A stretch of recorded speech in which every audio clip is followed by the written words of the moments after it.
I want to play this for you because when we're talking about religion here and the interpretation of the Bible, this is something that reminded me of something that I saw on television years ago. It's from a television show called West Wing. Take a look. I don't say homosexuality is an abomination, Mr. President. The Bible does. Yes, it does. Leviticus 18:22. chapter and verse. I wanted to ask you a couple of questions while I had you here. I'm interested in selling my youngest daughter into slavery as sanctioned in Exodus 21:7. She's a Georgetown sophomore, speaks fluent Italian, always cleared the table when it was her turn. What would a good price for her be? Touching the skin of a dead pig makes one unclean, Leviticus 11:7. If they promise to wear gloves, can the Washington Redskins still play football? Can Notre Dame? Can West Point? Does the whole town really have to be together to stone my brother John for planting different crops side by side?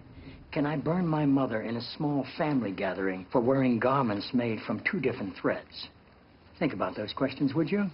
So I'd like to think about those questions. He is basically saying that what she is doing is relying on ancient text, even the Bible, to object to something in a modern day life, and it doesn't make sense. It doesn't even follow the law.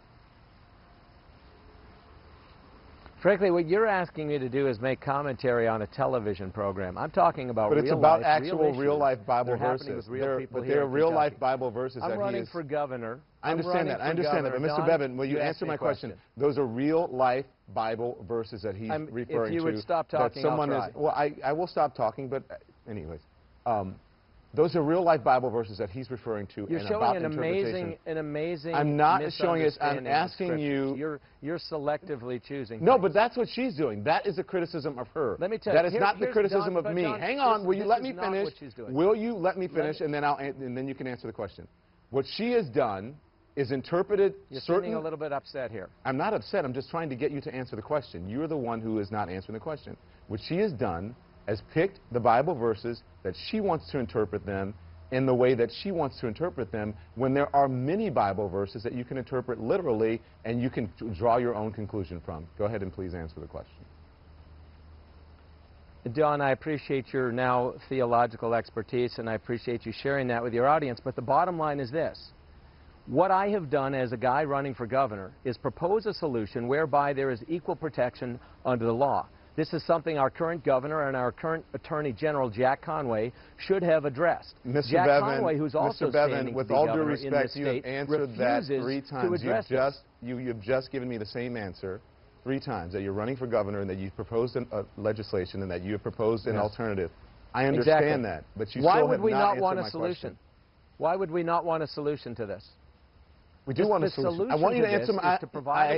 That happened today. That's what the judge decided. Please answer my question about the scripture. That is, actually, that's not correct. Don, you're not correct on that. The judge did not say that this will become a downloadable form. He did not say that her name will be removed. The judge took her name off of the form. He did not say that it will be filed. The name was taken off the forms, and they have been giving the forms out without her name on the form.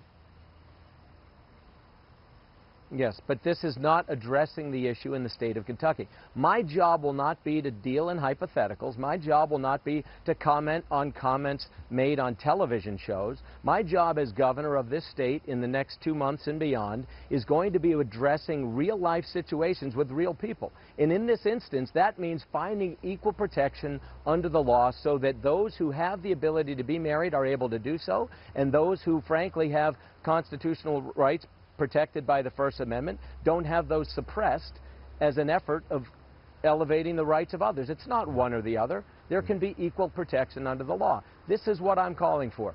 I have never heard one negative word, not one negative word from Kim Davis or any of these other clerks about any homosexuals whatsoever.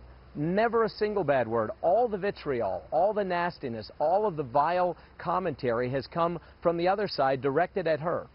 And I would challenge any of your listeners and yourself to find any instance of it being the other way around. Thank you, Mr. Bevan. You don't have to call people names in order to discriminate against them. It can be equally as harmful. But I appreciate your time on my show. Thank you so much for joining us.